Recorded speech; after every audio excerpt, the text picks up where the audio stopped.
ഇന്ന് ഞാൻ വന്നിട്ടുള്ളത് കുറച്ച് അയലക്കുട്ടന്മാരായിട്ടാണ് കേട്ടോ. ഏട്ടൻ വൈകിട്ട് വരുമ്പോൾ കൊണ്ടുവന്നാണ്. അപ്പോൾ നമുക്കിത് എളുപ്പത്തിൽ എങ്ങനെ കറി വയ്ക്കാൻ നോക്കിയാലോ. അതിന് വേണ്ട സാധനങ്ങളാണ് 2 ഉള്ളി, 2 പച്ചമുളക്, 3 തക്കാളി, പിന്നെ ഇഞ്ചി വെളുത്തുള്ളിയും ചതച്ചതും, പിന്നെ കുറച്ച് കറിവേപ്പിലയും. പിന്നെ നമ്മുടെ മെയിൻ ഐറ്റം പുളിയില്ലാതെ എന്ത് മീൻ കറി അല്ലേ. അതിന് ചട്ടി ചൂടായ ശേഷം ഞാൻ അതിലേക്ക് ആവശ്യത്തിന് വെളിച്ചെണ്ണ ഒഴിച്ചിട്ടുണ്ട്.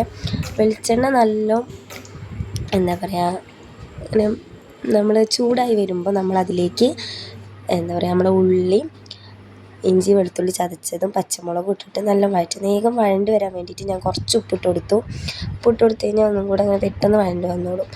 അങ്ങനെ അതിന് ശേഷം ഞാൻ അതിലേക്ക് തക്കാളി ഇട്ടിട്ട് കുറച്ച് നേരം അടച്ച് വെച്ച് കഴിഞ്ഞാൽ പിന്നെ തക്കാളി വേഗം ഉടഞ്ഞ് വന്നോളും. അപ്പോൾ പിന്നെ നമുക്ക് എളുപ്പമായല്ലോ. അങ്ങനെ അതിന് ശേഷം ഞാൻ അതിലേക്ക് പൊടികൾ ആഡ് ചെയ്തു. 3 ടേബിൾ സ്പൂൺ മുളക് പൊടി, പിന്നെ 1 ടേബിൾ സ്പൂൺ മഞ്ഞൾപ്പൊടി. അതിന് ശേഷം ഞാൻ മല്ലിപ്പൊടി എടുത്തതാണ്, പക്ഷേ അവിടെ ആകെ പോയി. അത് ആ ചട്ടിയിൽ ഇനി നിങ്ങൾക്ക് കാണാം. ചട്ടിയുടെ 4 പുറം മല്ലിപ്പൊടി ഇട്ടിട്ടുണ്ട്. 2 ടേബിൾ സ്പൂൺ എടുക്കാനുള്ളത്, ഇത് ലേശം കൂടിപ്പോയി. നമ്മൾ എന്ത് ചെയ്യുക, നല്ല വഴറ്റുക. നല്ല ആ പൊടികളുടെയൊക്കെ ഒരു പച്ചമണം മാറുന്ന വരെ ഇങ്ങനെ വഴറ്റി കൊടുക്കുക. അതിന് ശേഷം നല്ല പുളി എന്ത് ചെയ്യുക, നല്ല പിഴിഞ്ഞിട്ട് നമ്മൾ ഒഴിച്ചു കൊടുക്കുക.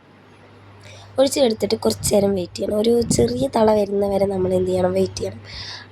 അപ്പം ഞാൻ എന്ത് ചെയ്തു, പൊടികളൊക്കെ എടുത്ത് വെച്ച് അവിടെ 4 പുറം നേരേക്ക്. എനിക്കിതിങ്ങനെ പണികളിങ്ങനെ ചെയ്യുമ്പോൾ തന്നെ അവിടേക്ക് ഇങ്ങനെ നേരേക്കണം.